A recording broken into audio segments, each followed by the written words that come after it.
Radio गुरु 94.4 पर आप सबका स्वागत है। और जैसा कि आप सबको पता है, कल परीक्षा परिणाम आने वाला है और परीक्षा परिणाम हम सब लोग के लिए बड़ा उत्साहित भी रहता है और निराशाजनक भी रहता है।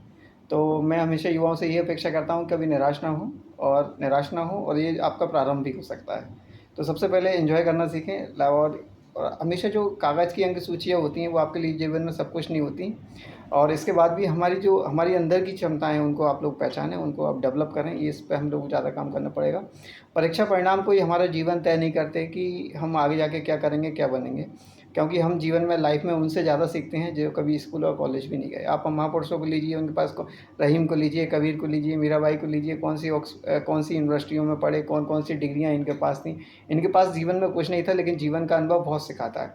तो जीवन की जो पाठशाला है वो हमें रियल में बहुत सारी चीज़ों को सिखाती है। तो हमें इस वाली पाठशाला में हमेशा पढ़ना चाहिए। और देखिए, बाहरी जो परीक्षा परिणाम है भौतिक जगत के लिए बहुत अच्छे हो सकते हैं। आप जेब भरने वाली विद्या को आप इन डिग्रियों से प्राप्त कर सकते हैं, पर जीवन जीने वाली विद्या तो आपको अपने घर परिवार और अपने माता पिता से ही सीखना पड़ेगा। और ये सब किताबों में नहीं पढ़ी जाती, इनको आप थ्योरिकली नहीं पढ़ सकते।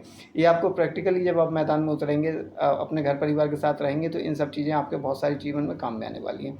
तो और अपनी इज्जत का सवाल ना माने, मैं यहाँ अपेक्षा करता हूँ कि अपने उनके जो पेरेंट्स हैं वो अपने बच्चों से ज़्यादा उम्मीदें जो सँजो लेते हैं, और जो आस-पास के लोगों को देख के लगता है कि यार हमारा बच्चा भी कुछ ऐसा करे, वो भी कुछ अच्छा करे। ये गलत रहता है कि हम हर बच्चे की क्षमता अलग-अलग होती है। जैसे बंदर की एक क्षमता है कि बंदर पेड़ पे बहुत जल्दी चढ़ जाता है। अगर आप हाथी के बच्चे से उम्मीद करें कि हाथी का बच्चा पेड़ पे बहुत जल्दी चढ़ जाए, तो वो नहीं चढ़ पाएगा। अपनी-अपनी क्षमताएँ होती हैं। बंदर के बच्चे को पेड़ पे चढ़ने में बड़ा कम्फ़र्ट होता है। जैसे मछली पानी में बहुत अच्छा तैर सकती है। अगर आप किसी जानवर से कहो कि वो पानी में तैरे, तो मछली से तेज़ नहीं तैर पाएगा। हम सबकी अलग-अलग क्षमताएँ होती हैं, हम सबके अलग-अलग हमारी ईश्वर ने हमें अपनी क्षमताएँ दी हैं, तो हम उन क्षमताओं को पहचानें और अपनी क्षमताओं के अनुसार हम किस चीज़ में बहुत अच्छा बेहतर कर सकते हैं, उस चीज़ पे हम ज़्यादा लोग काम करें। माता-पिता को भी चाहिए कि अपने बच्चों की क्षमताओं को पहचानें, उनको जानें-पहचानें कि वो कैसे कर रहे हैं, क्या बहुत अच्छा कर सकते हैं, किस फ़ील्ड में। और हमेशा एक बार मैं युवाओं से एक बात कहूँगा कि आपकी जो हॉबी है, आप उसी को अपना करियर बनाएँ। क्योंकि आप जब हॉबी को अपना करियर बनाएँगे तो उसमें 100% दे पाएँगे। कई बार क्या होता है कि माता-पिता के कारण और हमारे आस-पास के जो लोग होते हैं वो हमें सजेस्ट करते हैं, जिसके कारण हमारी हॉबी अलग रह जाती है और करियर अलग बन जाता है। जैसे कि मेरी हॉबी बहुत, मान लीजिए, सिंगिंग है, डांसिंग है। मैं बहुत सारी चीज़ों में, सोशल वर्क में बहुत विश्वास करता हूँ, मैं इन सब चीज़ों में चला जाता हूँ। लेकिन मैं घरवालों की प्रेरणा के कारण या वो जिनसे इंस्पायर हैं, इनसे प्रभावित हैं, उनके कारण मुझे वो किसी ऐसी लाइन में डाल देते हैं जहाँ मेरा मन नहीं लग रहा। हो सकता है कि मैं वहाँ नौकरी तो कर लूँगा, लेकिन मेरी जो घुटन और उसमें जीऊँगा वो शायद मेरे लिए बहुत अच्छी नहीं रहेगी। मैं उसके बाद भी ये सोचूँगा, यार काश मैं गाना गा पाता, शायद आज मैं बहुत अच्छा वर्क कर पाता जब मैं ऐसा कर। लेकिन मेरी नौकरी का प्रोटोकॉल ऐसा रहेगा कि मैं इन चीज़ों को नहीं कर पाऊँगा, तो मैं अब एक घुटन रहेगी और मैं इंतज़ार करूँगा उस समय का, कब मैं रिटायर्ड हो जाऊँ, कब मैं रिटायर्ड होके फिर जब इन सब चीज़ों से फ्री हो जाऊँ, तो मैं जाके वो अपने वर्क कर सकूँ।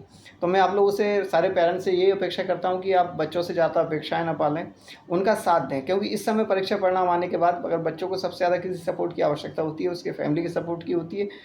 उसने अपना 100% दिया, परीक्षा परिणाम जो लेके आ पाया, आप उसे मानें कि उसकी क्षमताएँ इतनी थीं, उसे आगे मौका दें। कई बार ऐसा होता है कि हमारी 10th की मार्कशीट बहुत अच्छी नहीं होती, 12th की भी उससे अच्छी हो जाती है और ग्रेजुएशन, पोस्ट ग्रेजुएशन में जाके हम बहुत सारे अच्छे काम कर सकते हैं।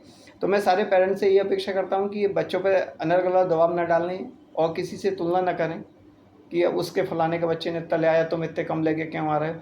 सबकी अपनी-अपनी क्षमताएँ हैं, क्योंकि बच्चे का जो मानसिक विकास होता है, वो केवल पढ़ाई से नहीं होता। उसमें फैमिली के बहुत सारे कारण भी होते हैं, वो भी इसको पढ़ाई के लिए सपोर्ट करते हैं। माता-पिता का बौद्धिक स्तर कैसा रहा है, उससे भी बच्चों पर डिपेंड करता है, क्योंकि बच्चे का जो निर्माण होता है, व्यक्तित्व का निर्माण, वो माँ-बाप से ही होता है। तो माँ-बाप पढ़ने में कितने होशियार रहे, वो अदर एक्टिविटीज़ में कितने होशियार रहे, उनके अंदर क्या-क्या चीज़ थी, वो सारी बच्चे में आती हैं। साइंस इस बात को स्वीकार करता है। तो आपका जो बच्चा है वो आपकी ही ज़ेरॉक्स कॉपी है। तो आप खुद सोचिए कि आप क्या थे, कैसे थे और आपके बच्चे क्या हैं। ठीक है, बाहर से वो ज़्यादा नहीं ले पाएगा, तो इसलिए आप उन लोगों से अपेक्षाएँ कम करें और अपनी अपेक्षाएँ उन पे थोपें ना, उन्हें अपना जीवन जीने दें। परीक्षा परिणाम हमारे जीवन को तय नहीं करते। इन फ्यूचर मैं अपने युवाओं से यही कहूँगा कि मार्कशीट कागज़ के टुकड़ों से कुछ नहीं होता। आपको वही करना है जो आपका मन करे, किसी की ना सुनें। हम ओपिनियन सबसे लें, विचार सबसे लें, लेकिन करें वो जिसके हम लायक हैं, जिसमें हम बेस्ट कर सकते हैं। मैं बहुत-बहुत धन्यवाद देता हूँ गुरु रेडियो एफ़एम आपको 94.4 को, कि आपने मुझे मौका दिया और अपने यहाँ से युवाओं से बात करने का अवसर दिया। बहुत-बहुत धन्यवाद आप सभी का।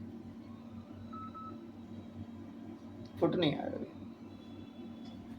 वो तो पूरा लूँ ना, ये स्टूडियो के साथ। ऐसे ही आना चाहिए ना, दैनिक भास्कर था नहीं, इसका प्रचार हो जाएगा। वीडियो चालू है, बटन दबा दो, हो जाएगा। ऐसे ले रहा हूँ। बंद कर दीजिए रिकॉर्डिंग।